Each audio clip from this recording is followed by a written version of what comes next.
코로나 시대에는 감염병 공포로 말미암아 정신적인 스트레스를 받는 사람들이 많아졌습니다. 어떤 증상들이 있습니까? 불안과 공포가 퍽 커진다. 그리고 잠을 잘 못 잔다. 의심이 많아져서 사람들을 경계한다. 기운이 없고 무기력해진다. 자, 이런 증상들이 나타나는데 우리들 중에도 어느 정도는 조금씩 이런 증상을 경험하기도 하고 어떤 사람은 심하게 경험하는 사람도 있을 것입니다. 그러면 이럴 때 어떻게 대처해야 됩니까? 우리 전문가들은 이렇게 조언을 합니다. 첫째로 믿을 만한 정보에 집중하라. 사람들이 두려움에 빠지는 이유는 진짜 사실에 근거한 정보가 아니라 사실이 아닌 것에 근거한 정보들에 빠지기 때문에, 그래서 더 두려움을 느끼는 거예요. 요즘에 유튜브가 그렇죠. 우리가 한번 봤다 하면은 그 본 것을 알아가지고 그와 비슷한 것을 계속해서 보내는 거예요. 그러니까 나도 모르게 한쪽 정보만 계속해서 얻게 돼가지고 편향적인 사고를 갖게 되죠. 자, 그런 위험이 있습니다. 잘못된 정보, 거짓에 근거한 정보들이 굉장히 많이 돌아다니고 있어요. 우리가 그런 것 때문에 두려워하지 말고 믿을 만한 근거 있는 그런 정보를 접하라 하는 것입니다. 두 번째는 정신건강 전문가의 도움을 받으라. 옛날하고 달라서 요즘에는 정신적인 스트레스가 훨씬 강하기 때문에 전문가의 도움을 받아야 됩니다. 상담가라든지 정신과 의사라든지 이런 분들의 도움을 받으라 하는 것입니다. 셋째는 힘든 감정을 털어놓으라. 그러니까 내가 이런 감정을 가져도 되나 할 정도로 이렇게 힘든 감정을 느낄 때 나는 이런 감정을 느껴서는 안 돼. 그리고 부인하지 말고 믿을 만한 친구나 또는 선배나 또 그 성도들을 찾아서 솔직하게 털어놓으면 훨씬 견디기가 쉬워집니다. 네 번째는 자신의 몸과 마음을 돌보라. 어려울 때 다른 사람을 돌보는 일을 참 좋은 일입니다만은 자기 자신을 돌보지 않으면 남을 돌봐줄 수도 없지요. 그러니까 먼저 자기 자신의 마음과 몸을 돌아볼 줄 알 때, 그럴 때 건강을 회복하게 되는 것입니다. 현대인들이 왜 이런 고통을 당할까요? 그것은 지금까지 우리가 평소에 무한 경쟁 시대에 살아서 그래요. 계속해서 다른 사람과 경쟁을 해야 되고 자기 자신의 가치를 증명해야 되는, 그래서 남들과 뒤떨어지면 어떡하나 하는 불안을 늘 가지고 있었는데 코로나가 이런 것을 그냥 가속화시켜버린 것입니다.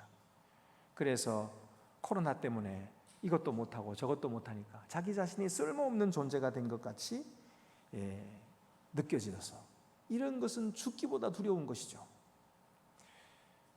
그래서 그렇게 되지 않으려고 발버둥을 칩니다마는 헛수고입니다.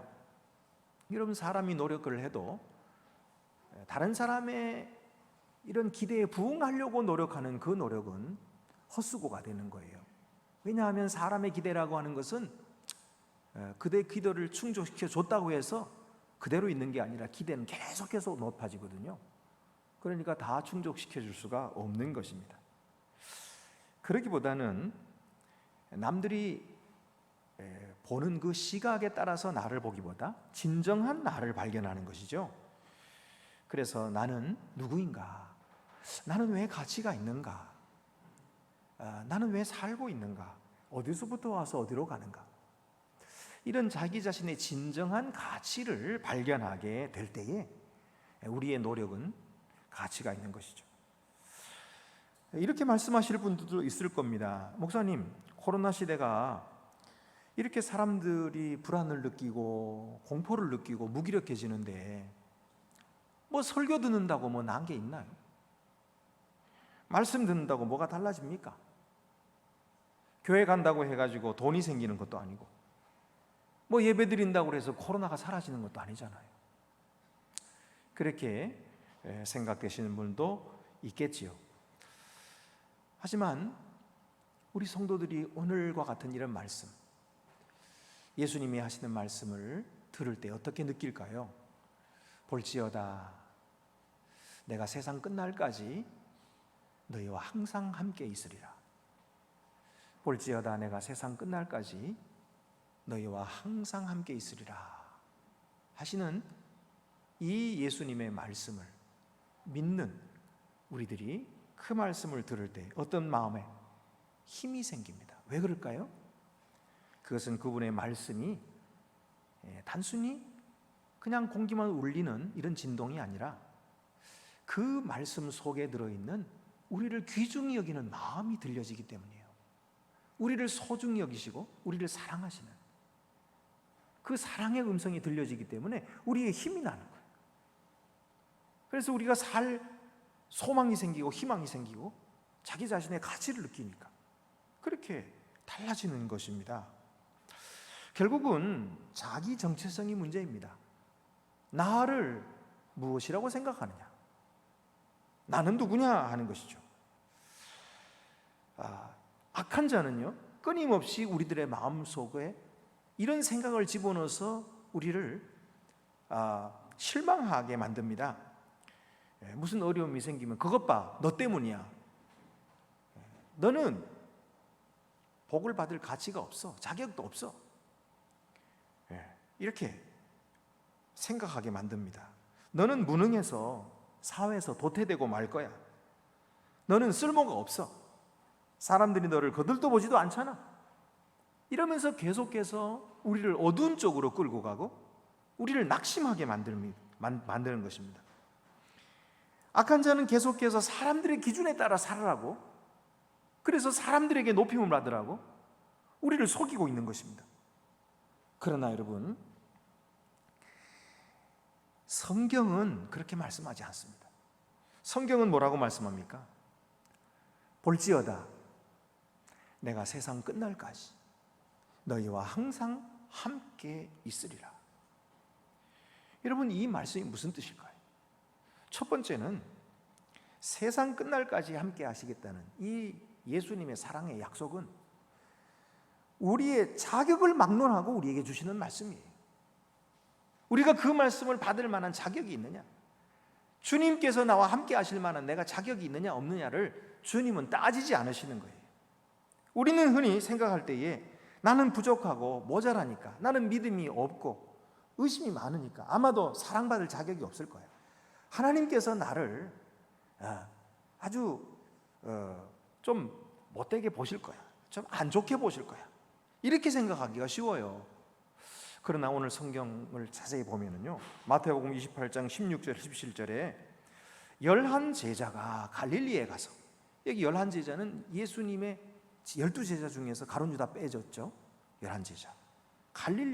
갈릴리가 어디입니까? 예수님의 사역이 처음 시작된 곳이에요. 거기는 가난한 백성들이 사는 곳이고 이 예루살렘에서 저 북쪽 변방에 있는 지역이었어요. 근데 예수님께서 부활하신 후에 제자들을 거기서 만나자 말씀하셨어요. 이곳에서 산에서 만나가지고 예수님 마지막 승천하시고 제자들과 함께 헤어지는 시간이거든요. 갈릴리에 가서 예수께서 지시하신 산에 이르러 예수를 배웁고 경배하나 아직도 의심하는 사람들이 있더라. 아직도 의심하는 사람들이 있더라, 이렇게 적혀 있어요. 아니, 지금도 의심하고 있으면 어떻게 되는 거예요? 지금 예수님께서 부활하신 지가 40일이 지났어요. 이렇게 오랜 시간이 지났는데도 아직도 못 믿어요. 게다가 그를 본 사람들이 한둘이 아닙니다.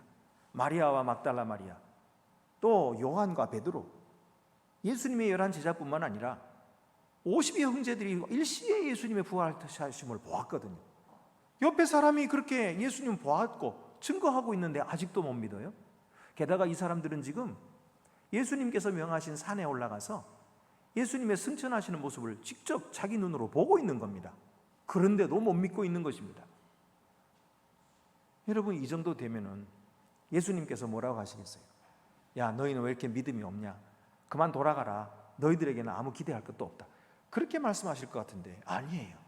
오늘 성경 보니까 그런 사람들에게도 예수님께서 계속해서 이 말씀을 약속의 말씀으로 주시는 거예요. 볼지어다 내가 세상 끝날까지 너희와 항상 함께 있으리라. 여러분, 오늘 우리들의 마음에 의심이 있는 것, 그것이 이상한 일이 아닙니다. 그 사람들은 직접 눈으로 보고도 잘 못 믿었는데 우리는 보지 않고 믿는 자들이잖아요. 그러니까 우리의 마음속에 의심이 생기고 또 흔들리는 것, 그것은 정상입니다. 오늘 보면은 의심한다라는 이 말이 쓰였는데 이것은 불신한다기보다는 의견을 정하지 못하고 왔다 갔다 흔들린다는 것입니다. 결정을 내리지 못하고 이렇게 망설이고 있는 것입니다. 우리는 믿는다고 말하지만은 망설일 때가 많아요. 믿는다 말하지만은 흔들릴 때가 많아요. 그러나 우리가 흔들린다고 해서 예수님께서 우리에게 하신 약속이 취소가 되거나 또는 주님께서 우리를 버리시는 일이 없으신 것입니다. 오늘 성경 말씀은 볼지어다 내가 세상 끝날까지 너희와 항상 함께 있으리라 하시는 이 말씀은 우리의 자격 여하에 막론하고 우리에게 주시는 말씀입니다. 하나님은 은혜로우십니다. 두 번째는 그 약속 앞에는 우리의 능력이 문제가 안 된다는 것입니다. 우리는 흔히 생각할 때 나는 무능하기 때문에 사랑받을 가치가 없다 이렇게 생각하기가 쉽습니다. 이 세상에는 지위가 낮으면 사람들이 그를 무능해서 지위가 낮다고 생각하고 그를 무시합니다. 그래서 사람들은 지위가 낮을 때 불안해하는 거죠. 어떻게든지 지위를 높이 올라가고 싶어하는 거예요.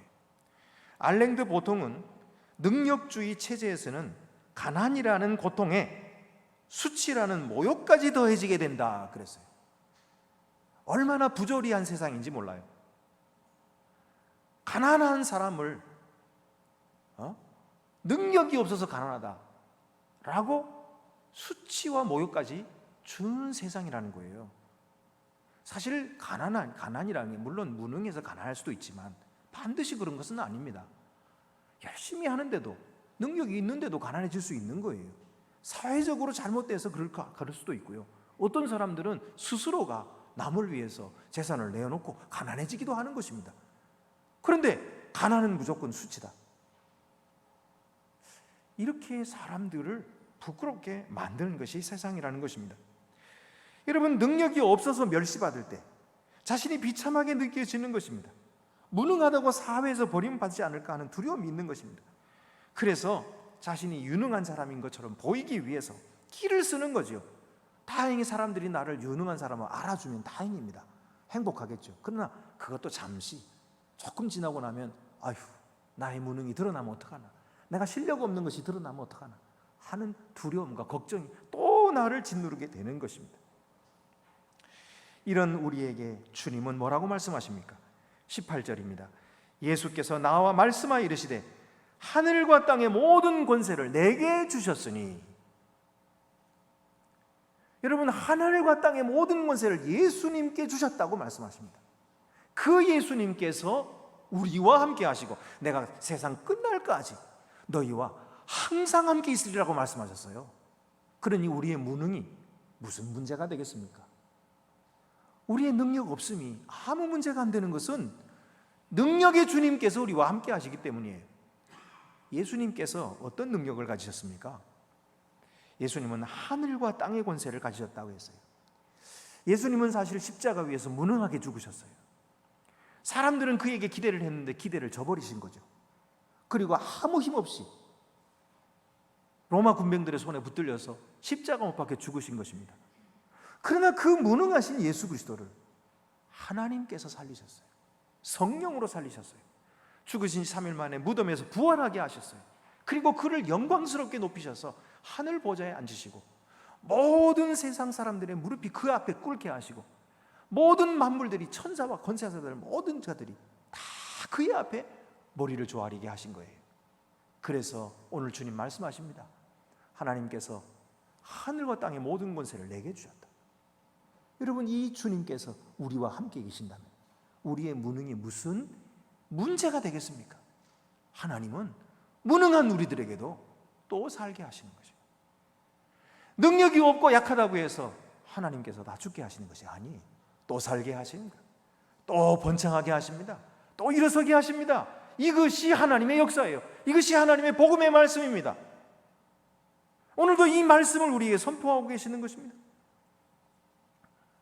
다니엘서 7장 14절 말씀, 오늘 우리가 읽은 말씀을 보면은 그에게 권세와 영광과 나라를 주고 모든 백성과 나라들과 다른 언어를 말하는 모든 자들이 그를 섬기게 하셨으니 그의 권세는 소멸되지 아니하는 영원한 권세요 그의 나라는 멸망하지 아니할 것이니라.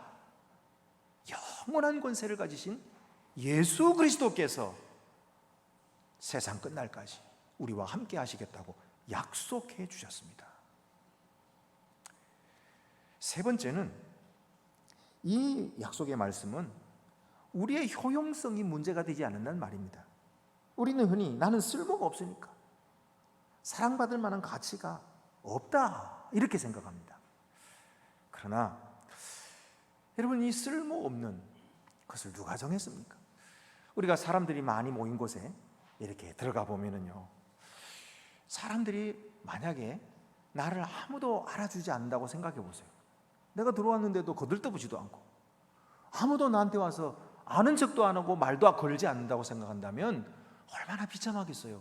나는 진짜 쓸모있는 사람인가? 나는 이게 살아도 되나? 이런 생각이 들고 아마 죽고 싶은 생각이 들 거예요. 여러분, 사람은 누구든지 남에게 사랑받고 싶은 마음이 있어요. 남에게 인정받고 싶은 마음이 있는 거예요.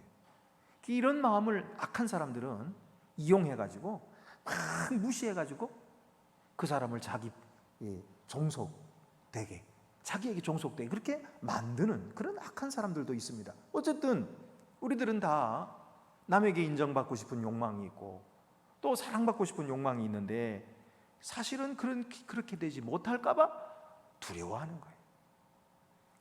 그러나 오늘 사랑의 약속을 주시는 주님께서 뭐라고 말씀하십니까? 19절 20절 말씀 보면은 그러므로 너희는 가서 모든 족속으로 제자를 삼아 아버지와 아들과 성령의 이름으로 세례를 베풀고 내가 너희에게 분부한 모든 것을 가르쳐 지키게 하라. 지금 모인 제자들에게 예수님께서 말씀하신 것은 오늘 우리들에게도 똑같이 주시는 말씀입니다. 그들에게 무엇을 부탁하셨습니까? 너희는 가라. 그리고 아버지와 아들과 성령의 이름으로 세례를 베풀라.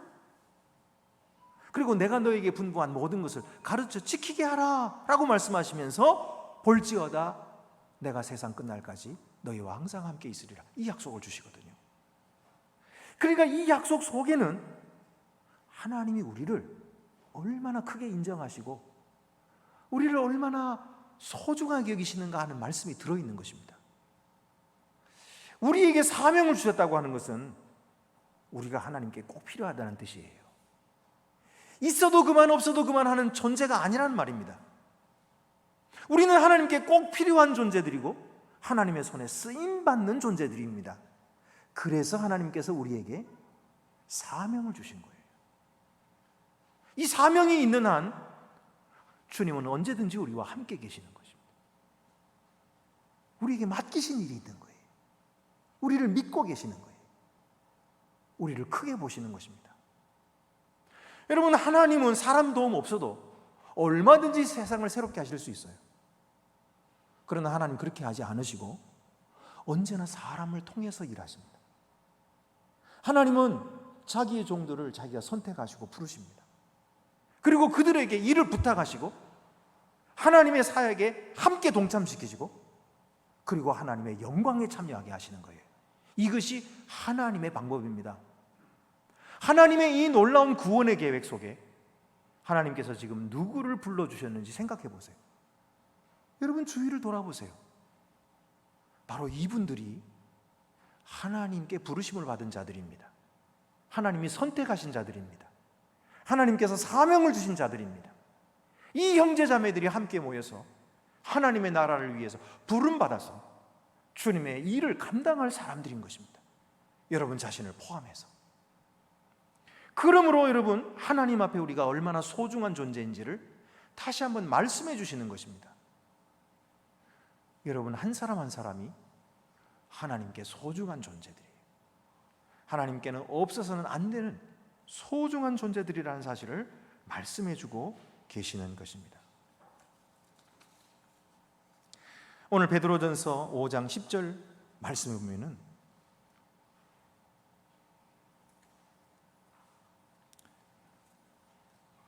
모든 은혜의 하나님 곧 그리스도 안에서 너희를 부르사 자기의 영원한 영광에 들어가게 하시니가 잠깐 고난을 당한 너희를 친히 온전하게 하시며 굳건하게 하시며 강하게 하시며 털을 견고하게 하시리라. 친히 그렇게 하시겠다고 말씀하셨어요. 여러분, 강하게 하시겠다, 여러분을 굳건하게 하시겠다, 털을 견고하게 하시겠다고 말씀해 주셨어요. 믿는 자에게 이 능력이 임하는 줄 믿습니다. 오늘도 말씀은 모든 사람에게 선포됩니다. 그러나 이 말씀이 모든 사람의 것은 아닙니다. 믿는 자의 것이죠. 믿지 않는 자에게는 이 능력이 임할 수 없어요. 그러나 오늘 성령께서 역사하셔서 이 말씀을 듣는 자를 감동시켜 주시고, 아, 이 말씀이 내게 주시는 말씀이구나, 세상 끝날까지 나와 함께 하시겠다는 말씀이구나, 털을 견고하게 해주시겠다는 말씀이구나, 믿는 자에게는 이 말씀이 능력이 되는 것을 믿으시기를 바랍니다. 여러분, 어차피 내일 일은 아무도 모르는 거예요. 내일 일을 아는 사람이 누가 있겠습니까? 그런데 어떤 사람들은 내일 일을 절망스럽게 보는 사람이고요, 안 된다, 못한다, 우리 다 망할 거야, 이젠 끝장이야, 그런 사람, 그렇게 생각하는 사람이 있고요, 어떤 사람은 될 거야, 내일은 더 좋은 날일 텐데 라고 희망을 가지는 사람이 있습니다. 여러분, 누가 희망을 갖겠습니까?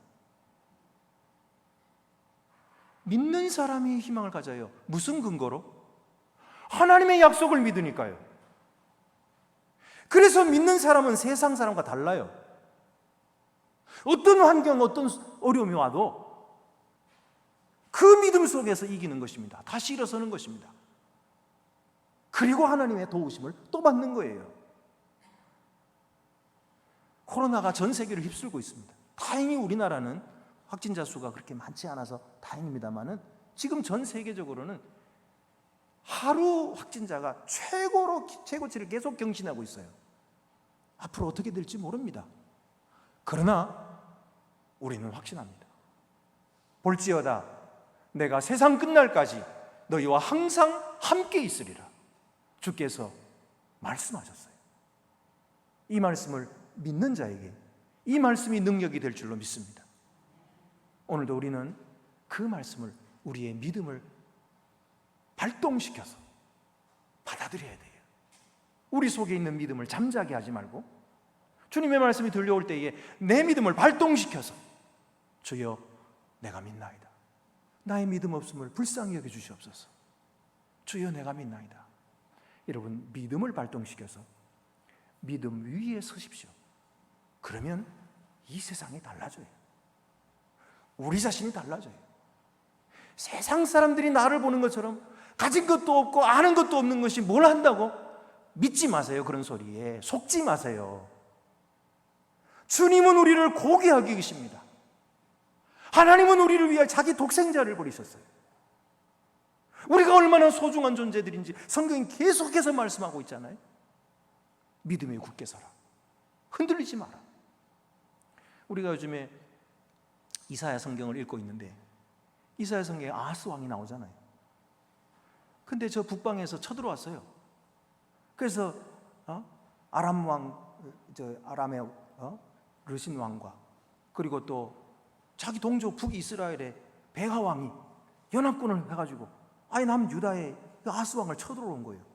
그래가지고는 그를 윽박질려가지고 자기네 편으로 삼아가지고 아수르를 대항하려고 하는 거죠. 그래서 아하스 왕이 그 쳐들어오는 그 사람들 때문에 겁이 나가지고 성경에 보니까 숲이 바람에 흔들리는 것처럼 흔들렸더라. 왕의 마음이 흔들리고 백성의 마음이 흔들린 거예요. 여러분, 그 상황 속에서 흔들리지 않을 사람이 누가 있겠어요? 나는 힘이 없는데, 적군은 쳐들어오는데 흔들리지 않을 사람이 어디 있겠어요? 그런데 하나님은 이사야 선지자를 통해서 아하스 왕에게 말씀하시는 거예요. 아하스 왕에게 뭐라고 하시냐면 두려워하지 마라. 그들은 타다 남은 부직갱이들이다. 하나님이 보실 때는 그들은 부직갱이들인 거예요. 하나님이 손 하나 까딱하면 다 부러져 버릴 거예요. 하나님께서 그렇게 말씀하시면서 계속해서 뭐라고 말씀하시냐면 이사야 7장 9절 말씀에 만일 너희가 굳게 믿지 아니하면 너희는 굳게 서지 못하리라 그랬어요. 만일 너희가 굳게 믿지 못하면 굳게 서지 못하리라. 여러분, 우리를 굳게 세우는 것이 뭐냐면 우리의 믿음이라는 거예요. 믿음이 있는 자는 굳게 서요. 그러나 믿음이 없는 자는 굳게 설 수가 없어요. 안 된다, 죽었다, 모자란다, 끝났다. 여러분, 하나님은 끊임없이 우리를 믿음으로 시험하고 있어요. 여러 어려움이 올 때마다 우리의 믿음이 얼마나 되는지를 달아보고 계시는 거예요. 너희 믿음은 얼마나 되니? 이 정도 되는데도 너 나를 믿을래? 이렇게 어려운 일이 있는데도 너 나를 예배할 수 있어? 그래도 기도할래? 주님은 끊임없이 우리를 사랑하는 마음으로 우리에게 금 같은 믿음, 정금 같은 믿음 단련시켜 주시기 위해서 우리를 시험하고 계시는 거예요. 그 하나님 앞에 우리의 믿음을 보여드립시다. 주님, 저는 요 정도밖에 기도를 못해요. 요 정도밖에는 예배를 못 드려요. 주님, 제가 이 믿음이 커지기를 원합니다. 주여 믿음을 주옵소서. 믿음이 있으면 흔들리지 않아요. 그러나 믿음이 없으면 흔들릴 거예요.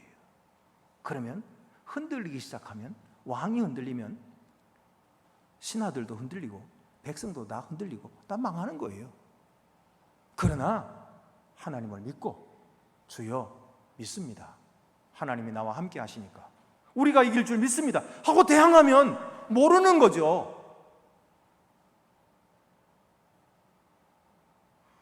세상 말로 해도 반반 아니에요? 우리는 지지 않습니다.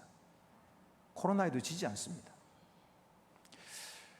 베드로가 풍랑 있는 바다에서 힘을 쓰고 제자들과 함께 힘을 쓰고 있는데 주님께서 한밤중에 물 위로 걸어오시는 거예요. 제자들은 유령이다 무서워가 소리 지르는데 주님께서 말씀하십니다. 내니 두려워하지 말라, 안심하라. 베드로가 보고 예수님이다, 어떻게 물 위로 걸어오시나? 주님, 저도 물 위로 걸어오게 해주세요. 그랬더니 예수님 뭐라 그러셨어요? 너는 사람이니까 안 돼, 이거는 하나님만 할 수 있는 거야, 그랬나요? 아니죠. 믿는 자에게는 능치 못함이 없다 그랬잖아요. 물 위로 걸어오라 그랬어요. 베드로가 배에서 내려가지고 물 위를 저벅저벅 걸어갔거든요. 주님을 보고 걸을 때는 물 위를 걸은 것입니다. 그런데 가다가 바람을 보고 풍랑을 보고 무서워하니까 물속에 빠져들어갔잖아요. 예수께서 즉시 오셔서 그의 손을 잡아 일으키시면서 뭐라고 말씀하셨어요? 믿음이 작은 자여, 어찌하여 왜 의심하였느냐? 그 말은 무슨 말이에요? 믿음이 있으면 물이라도 걷는다는 거예요. 그러나 믿음이 없는 자는 빠진다는 거예요. 여러분, 오늘도 주님께서 우리에게 말씀하십니다. 볼지어다 내가 세상 끝날까지 너희와 항상 함께 있으리라. 주님은 온 천지를 지으신 창조주이십니다. 주님은 역사의 주관자이십니다. 주님은 오늘도 우리의 생명의 주인이십니다. 우리의 살고 죽고가 그에게 달렸어요. 주님께서 말씀하십니다. 볼지어다 내가 세상 끝날까지 너희와 항상 함께 있으리라. 주님이 우리를 극진히 사랑하십니다. 주님이 우리를 고귀하게 여기십니다. 자기의 생명을 주고 바꾸시고 사신 귀한 하나님의 자녀들입니다. 우리 가운데 값 없는 사람은 아무도 없습니다. 비천한 사람 아무도 없습니다. 오직 주 예수의 이름으로 우리는 구원받은 하나님의 자녀들입니다. 코로나보다 더 어렵고 힘든 것이 와도 아무렇지도 않습니다. 주님께서 나와 함께 하심을 믿기 때문입니다. 이 믿음으로 코로나 시대를 잘 극복하고 그리고 마침내 영원한 새 나라에 영광 중에 들어가서 주와 함께 영원히 다스리는 주님의 귀한 자녀들이 다 되시기를 간절히 바랍니다. 기도드리시겠습니다.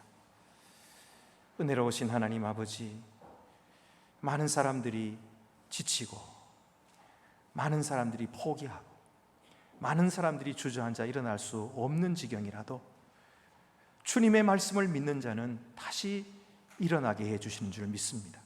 볼지어다 내가 세상 끝날까지 너희와 항상 함께 있으리라 약속하신 하나님의 말씀, 우리 주님의 말씀을 잊지 말게 하여 주시옵소서.